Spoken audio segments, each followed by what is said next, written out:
if you're thinking about buying a home, these are some things that you want to take into consideration before you put that offer in. Number one, is that house near a major road? Because homes backing up to busy roads might seem fine at first, but that constant road noise is going to get on your nerves.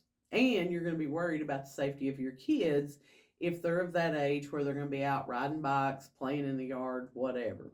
You do want to take into consideration, so you may try visiting that house at different times of the day when you think the busyness of the road may be busier than other times.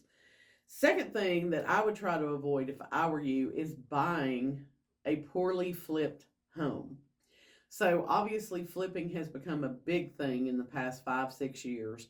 And you've got a lot of people who have jumped into this business of flipping homes and they don't know what they're doing, quite honestly. They never do home inspections. So they're the kind that you see on HGTV that always get surprised by a huge expense they didn't anticipate in the middle of flipping the home. A lot of times you're going to have flippers who it's just a money thing for them and they don't care about the quality of the work. They're just trying to put lipstick on a pig so that they can get a new buyer. So make sure if you're looking at a flip house that you're paying attention to what's been done, and you always want to get a home inspection on those type of homes because they are usually full of things that need to be corrected. The third thing I would tell you to avoid is a home with a structural issue.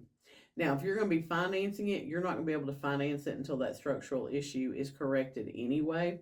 But if you're a cash buyer, that's great, but you probably don't want to spend a ton of money having to fix a house that has structural issues. Do you have cracks in the foundation?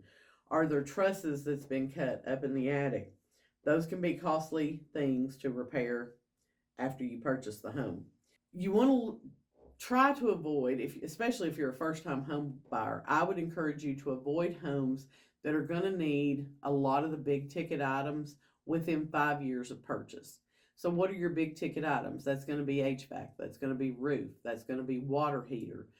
If you know that a home is older and the inspector has already told you that some of these things are approaching the end of their life, you may want to seriously think about buying that home because that's going to be thousands and thousands of dollars you're going to have to invest within just a few years of buying the home. And most people just are not going to have those types of savings to be able to make that purchase. The last one I would share with you is you have to be careful if you're buying a home where there's not a proper disclosure filled out. So in Tennessee, whenever you sell a house that you've lived in, you have to fill out the property condition disclosure. It's a 5-page document where you're specifying what items the home has, how old some of these items are, is it in an HOA? So that's information provided by the seller given to the buyer.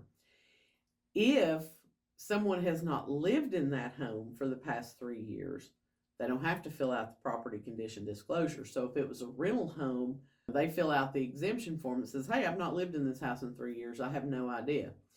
Well, to me, that's really not fair because if you own the house, even if you didn't live in it, you probably have a pretty good idea of what's inside the house because you owned it, right? But you are going to have circumstances where someone is selling due to somebody died, they are the executor of the estate, or someone's mental capacity has diminished, they are the conservator for that person or the power of attorney. So they may not know a whole lot about that house when it comes to selling it. But if a house doesn't have the full property condition disclosure, you may want to be wary of it. Make sure you're getting that home inspection done to tell you about any potential issues that could arise. If you're looking to buy a home here in East Tennessee, my assistant and I would love to help you find something. Send me a DM so that we can help guide you through this process.